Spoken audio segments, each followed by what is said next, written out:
Pakistan peoples party के chairman Bilawal Bhutto Zardari supreme court की जानिब से भुट्टो रेफरेंस पर राय सुनाने जाने के वक्त कमरा अदालत में आपदीदा हो गए। सुप्रीम कोर्ट ऑफ पाकिस्तान ने साबिक वजीर आजम और पाकिस्तान पीपल्स पार्टी के बानी जुल्फकार भुट्टो की फांसी के खिलाफ सदारती रेफरेंस पर राय दे दी है, जिसमें कहा गया है कि जुल्फकार अली भुट्टो को फेयर ट्रायल नहीं मिला। चीफ जस्टिस ऑफ पाकिस्तान काजी फायज ईसा ने राय सुनाने से कबल वाज़ेह किया कि सुप्रीम कोर्ट का ऑर्डर मुत्तफ़क़ा है। अदालत उज़्मा की जानिब से अपनी राय में कहा गया है कि तारीख में कुछ केसेस हैं जिन्होंने तासुर कायम किया। अदलिया ने खौफ में फैसला दिया, माजी की गलतियां तस्लीम किए बगैर दुरुस्त सिमत में आगे नहीं बढ़ा जा सकता।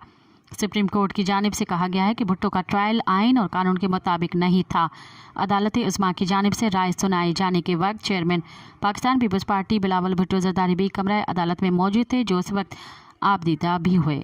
मज़ीद ख़बरन ऐं तफ़सीलात लाइ विज़िट कयो असांजी वेबसाइट www.awamiNewsHD.com ऐं ॾिसंदा रहो अवामी न्यूज़ HD।